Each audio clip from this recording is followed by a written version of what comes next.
Assalamu alaikum. Hi students, I hope you will be fine.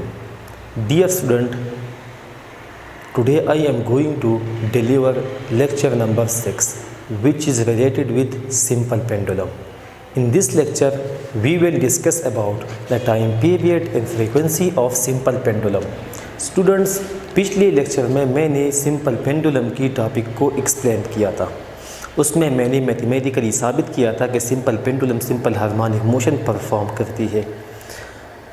हमारा आज का जो टॉपिक है तो ये सिंपल पेंडुलम के साथ रिलेटेड है। इसमें हम सिंपल पेंडुलम की टाइम पीरियड और फ्रीक्वेंसी को मालूम करेंगे। अच्छा, हम इसको स्टार्ट करते हैं। आपको पता है सिंपल पेंडुलम की केस में acceleration of the simple pendulum के लिए जो फार्मूला हमने डिराइव किया था वो कुछ इस तरह था।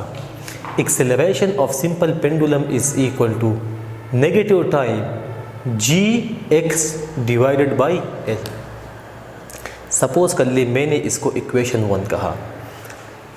Also in case of simple harmonic motion, तो मैंने आपको पहले ही बताया है कि सिंपल हार्मोनिक मोशन की केस में acceleration of the simple harmonic oscillator को कैलकुलेट करने के लिए जो जनरल इक्वेशन है वो कुछ इस तरह है। Acceleration of the simple harmonic oscillator is equal to negative time constant time x. अब यहाँ पर जो कांस्टेंट मैंने कहा तो ये कांस्टेंट मुख्तलिफ सिचुएशंस में मुख्तलिफ हो सकती है। अब यहाँ पर मैंने कांस्टेंट की वैल्यू क्या ली है इस केस में, acceleration is equal to negative time four pi square divided by t square whole multiply by x. तो इस इक्वेशन में कांस्टेंट की value four pi square divided by t square है। मैंने आपको पहले ही भी बताया है कि ये जो वैल्यू यहाँ पर मैंने लिखी है तो इसको हम फर्स्ट ईयर की फिज़िक्स में डिराइव करते हैं। तो इस कांस्टेंट की वैल्यू आप यहाँ पे याद कर लें। तो देखिए, ये सिंपल हार्मोनिक मोशन की केस में सिंपल हार्मोनिक ऑसिलेटर की एक्सेलरेशन का एक जनरल फार्मूला हो गया। अब आप जो है ना इस इक्वेशन 2 से एक्सेलरेशन की ये वैल्यू इक्वेशन 1 में पुट कर दे तो हमारे पास आ जाएगा minus g divided by l whole multiply by x is equal to minus time four pi square divided by t square whole multiply by x आ गया। अब यहाँ पर देखिए ये नेगेटिव साइन नेगेटिव के साथ कैंसिल हो जाएगा और ये एक्स के साथ कैंसिल हो जाएगा। तो हमारे पास बाकी रहेगा g divided by l is equal to 4 pi square divided by t square. अब हमारा टॉपिक है टाइम पीरियड को मालूम करना, लेकिन टाइम पीरियड वो राइट हैंड साइड पे डिनोमिनेटर में है। तो इस वजह से आप इस इक्वेशन को रीअरेंज कर ले। तो यहाँ पर rearranging for the time period we get, तो इसमें हम क्या करेंगे, टी स्क्वायर को राइट हैंड साइड से हमने लेफ़्ट हैंड साइड पे शिफ्ट किया और लेफ़्ट हैंड साइड से जी डिवाइडेड बाई एल को राइट हैंड साइड पे शिफ्ट किया। तो हमारे पास कुछ इस तरह आ जाएगा, t square is equal to 4 pi square into l by g. जब मैं जी बाई एल को राइट हैंड साइड पे शिफ्ट करूँगा तो ये उल्टा हो जाएगा। अब हमने टाइम पीरियड को मालूम करना है, लेकिन उसके ऊपर स्क्वायर है तो स्क्वायर को ख़त्म करने के लिए हम दोनों साइड पे स्क्वायर रूट लेंगे। तो हमारे पास आ जाएगा t square whole under the root is equal to square root of 2 pi whole square times l divided by g. तो 4 पाई स्क्वायर को यहाँ मैंने 2 पाई होल स्क्वायर के फॉर्म में लिखा है तो हम ये कर सकते हैं, क्योंकि 4 को हम 2 स्क्वायर की फॉर्म में लिख सकते हैं। तो 2 स्क्वायर इंटू पाई स्क्वायर आ गया। अब 2 और पाई से स्क्वायर को कॉमन ले लें तो ये आ जाएगा 2 पाई होल स्क्वायर। तो ये मैंने इस तरह किया है। अब इसके बाद नेक्स्ट स्टेप में आप इस स्क्वायर रूट को 2 पाई होल स्क्वायर पे अलग ले लें और एल डिवाइडेड बाई जी पे अलग ले लें। मैंने दोनों पे स्क्वायर रूट अलग अलग ले लिया। अच्छा, इसके साथ क्या हुआ, स्क्वायर और स्क्वायर रूट भी कैंसिल हो गया तो इस साइड पे सिर्फ टी बाकी रह गया। अब इस स्टेप में क्या होगा, ये स्क्वायर और स्क्वायर रूट भी कैंसिल हो जाएगा। तो हमारे पास आ जाएगा time period of simple pendulum is equal to 2 pi into square root of l divided by g. तो ये सिंपल पेंडुलम की टाइम पीरियड को कैलकुलेट करने का फार्मूला आ गया। According to this relation, time period of simple pendulum is directly proportional to the square root of the length. आप यहाँ पर देख सकते हैं इस इक्वेशन से, time period of simple pendulum is directly proportional to square root of the length of the simple pendulum, क्योंकि इसमें 2 पाई कांस्टेंट है। तो यहाँ से आप देख सकते हैं कि टाइम पीरियड वो सिंपल पेंडुलम की लेंथ की स्क्वायर रूट को डायरेक्टली प्रोपोर्शनल है। इसका मतलब ये है कि अगर आप सिंपल पेंडुलम की लेंथ को इंक्रीज़ करेंगे तो उसके साथ साथ टाइम पीरियड में भी इजाफा होगा। अगर आप लेंथ को कम करेंगे तो टाइम पीरियड में भी कमी आएगी।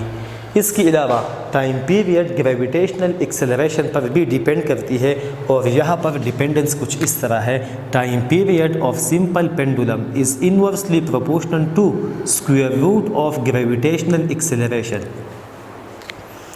तो सिंपल पेंडुलम की टाइम पीरियड ग्रेविटेशनल एक्सेलरेशन की स्क्वायर रूट को इनवर्सली प्रोपोर्शनल है।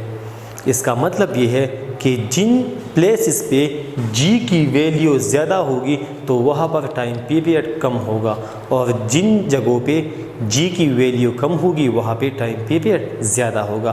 फॉर एग्ज़ाम्पल, आप कराची और स्वात को ले लें। आपको पता है कि कराची में g की वैल्यू ज़्यादा होती है जबकि स्वात में g की वैल्यू कम होती है। सपोज़ कर ले हमारे पास 2 आइडेंटिकल सिंपल पेंडुलम्स है, मतलब दोनों की लेंथ एक जैसी है, एक कराची में है और दूसरा है स्वात में है। अगर हम दोनों को ऑसिलेट करेंगे तो जो सिंपल पेंडुलम कराची में है तो उसका टाइम पीरियड कम होगा because of the greater value of g, और जो सिंपल पेंडुलम यहाँ स्वात में है तो उसकी time period as compare to that in the Karachi थोड़ी सी ज़्यादा होगी। उसकी वजह क्या है कि यहाँ पर जी की वैल्यू कराची के मुकाबले में थोड़ा सा कम है। अच्छा, यहाँ पर एक और इम्पॉर्टेंट पॉइंट ये है कि time period of simple pendulum ये मास ऑफ द बॉब पे डिपेंड नहीं करती। आप इस इक्वेशन को देख सकते हैं, इस इक्वेशन में मास नहीं है, तो सिंपल पेंडुलम की टाइम पीरियड मास से इंडिपेंडेंट है। मतलब आपकी अपनी मर्ज़ी, अगर आप छोटा मास लेते हैं या बड़ा मास लेते हैं, लेकिन अगर लेंथ और जी वो दोनों कांस्टेंट रहेगी तो टाइम पीरियड में कोई चेंज नहीं आएगा। अच्छा, अब इसके बाद इसमें नेक्स्ट टॉपिक है फ्रीक्वेंसी। अब हम सिंपल पेंडुलम की फ्रीक्वेंसी को कैलकुलेट करेंगे। As we know that frequency of simple pendulum is equal to 1 over time period. ये हमारे पास फ्रीक्वेंसी के लिए एक जनरल फार्मूला है। अब आप इस इक्वेशन में इक्वेशन 3 से टाइम पीरियड की ये वैल्यू पुट कर दे तो हमारे पास आ जाएगा frequency is equal to 1 over t की जगह 2 pi into square root of l by g आ जाएगा। अब इसके बाद क्या कर ले, frequency is equal to 1 over 2 pi. मैंने क्या किया, L और G दोनों पे स्क्वायर रूट को अलग अलग लिख दिया, तो L under the root divide by G under the root आ गया। नेक्स्ट स्टेप में मैंने G अंडर द रूट को ऊपर शिफ्ट किया है। ये हम कर सकते हैं क्योंकि आपको पता है मैथमेटिक्स में ये अलाउड है, बिकॉज अगर हमारे पास कुछ इस तरह हो 1 over x divided by y हो तो इसको हम y डिवाइडेड बाई x लिख सकते हैं। अगर यहाँ पर स्क्वायर रूट हो तो भी हम ये कर सकते हैं। अच्छा, नेक्स्ट स्टेप में मैंने G और L पे स्क्वायर रूट को कॉमन लिया है, तो हमारे पास आ गया frequency of simple pendulum is equal to 1 over 2 pi into square root of G divided by L। तो ये सिंपल पेंडुलम की फ्रीक्वेंसी को कैलकुलेट करने का फार्मूला आ गया। इस इक्वेशन की मदद से हम सिंपल पेंडुलम की फ्रीक्वेंसी को मालूम कर सकते हैं अगर हमारे पास length of the simple pendulum और ग्रेविटेशनल एक्सेलरेशन मालूम हो। According to this equation, frequency of simple pendulum is directly proportional to square root of gravitational acceleration. Simple pendulum की फ्रीक्वेंसी जी की स्क्वायर रूट को डायरेक्टली प्रोपोर्शनल है। मतलब जिन places पर जी की वैल्यू ज़्यादा होगी तो वहाँ पर फ्रीक्वेंसी ऑफ सिंपल पेंडुलम ज़्यादा होगी, और जिन प्लेसेस पे जी की वैल्यू कम होगी तो वहाँ पर फ्रीक्वेंसी भी कम होगी। फॉर एग्ज़ाम्पल, स्वात में as compare to Karachi frequency of identical simple pendulum वो कम होगी। अच्छा, इसके अलावा frequency of simple pendulum is inversely proportional to square root of length of the pendulum. Simple pendulum की frequency length of the pendulum की square root को inversely proportional है। अगर हम सिंपल पेंडुलम की लेंथ को बढ़ाएंगे तो इससे फ्रीक्वेंसी में कमी आएगी। यहाँ पर फ्रीक्वेंसी भी mass of the simple pendulum पे डिपेंड नहीं करती, ये भी मास से इंडिपेंडेंट है। तो अब ये टॉपिक कंप्लीट हो गया। अगर इस टॉपिक में आपको कोई मसला हो तो आप मुझसे कांटेक्ट कर सकते हैं। Thanks for watching and good bye.